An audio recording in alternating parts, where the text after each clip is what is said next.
ನಾನು ಆವಾಗಲೇ ಹೇಳಿದೆ, ಇದು ನಾವು ಶಿವಣ್ಣ ಪಿಕ್ಚರ್ ಅಲ್ಲ, ಡಾಕ್ಟರ್ ರಾಜ್ಕುಮಾರ್ ಪಿಕ್ಚರ್ ನೋಡ್ದಂಗಿರುತ್ತೆ ಮೇಡಮ್. ನೀವು ಖಂಡಿತ ನೋಡಿ ನಾವು ಅಂತ ನಾನು ಆವಾಗಲೇ ಹೇಳಿದೆ.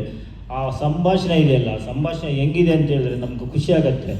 ಚಿಕ್ಕವರಿಂದ ಹಿಡಿದು ನೀವು ಅಂತ 80 ವರ್ಷದವರೆಗೂ ಆರಾಮಾಗಿ ಕೂತ್ಕೊಂಡು ನೋಡೋಂಥ ಸಂಭಾಷಣೆ. ನಮ್ಮ ರಾಜ್ಕುಮಾರ್ ಪಿಕ್ಚರ್ಗಳು ಹೆಂಗಿತ್ತು ಸೇಮ್ ಮೇಡಮ್. ನನಗೆ ಅನ್ಸೋದು ಇದು ಬಂಗಾರದ ಮನುಷ್ಯ ಆಗೋದು ಅನ್ಸತ್ತೆ ಮೇಡಮ್. ನಮ್ಮ ಶಿವಣ್ಣ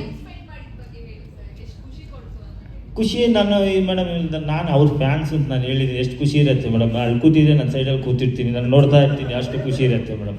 ನಾನು ಹೇಳಿದ್ದೆ ಫಸ್ಟೇ ಪೂಜೆಯಲ್ಲಿ ಹೇಳಿದ್ದೀನಿ, ನಾವು ಹೆಚ್ಚು ಕಮ್ಮಿ ನಾನು 25 ವರ್ಷ ಮುಂಚೆ ನಾನು ಅಣ್ಣವ್ರಿಗೂ ಹೇಳಿದ್ದೀನಿ, ಅಣ್ಣ ನಿಮ್ಮದು ಸದಾಶಿವನಗರ ಪೊಲೀಸ್ ಶೂಟಿಂಗ್ ಆದರೆ ನಾನೆಲ್ಲ ಕಾಂಪೌಂಡೆಲ್ಲ ಹತ್ತಿದ್ದೀನಿ ಅಂತಲೂ ಹೇಳಿದ್ದೀನಿ.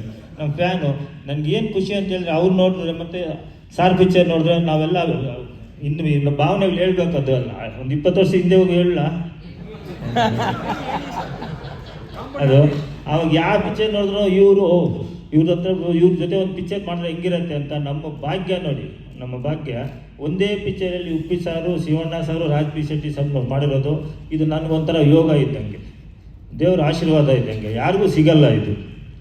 ಇದು ಒಂದೇ ಪಿಕ್ಚರಲ್ಲಿ ಮಲ್ಟಿಟರ್ 3 ಮಾಡಬೇಕಾದ್ರೆ ಯಾರಿಗೂ ಸಿಗಲ್ಲ, ಅದು ನನಗೆ ಸಿಕ್ಕಿದೆ. ನಮ್ಗೆ ಒಂಥರ ಈ ಗೋಲ್ಡ್ ಥರ ನಮ್ಗೆ ಡೈರೆಕ್ಟರ್ ಒಬ್ಬರು ಸಿಕ್ಕಿದ್ದಾರೆ. ಆ ಡೈಮಂಡ್ ಥರ ಕ್ಲೀನಾಗಿತ್ತು ಅದು. ನೀವು ನೋಡಿ, ಯಾಕಂದರೆ ನಾನು ಏನೇನೋ ಮಾತಾಡೋದು ಬೇಡ ಮೇಡಮ್ ಫಸ್ಟ್ ಅಂತ ಆಮೇಲೆ ಪಿಕ್ಚರ್ ರಿಲೀಸ್ ಆದಮೇಲೆ ಮಾತಾಡ್ತೀನಿ. ಶಿವಣ್ಣ, ನಿಮಗೆ ನೀವು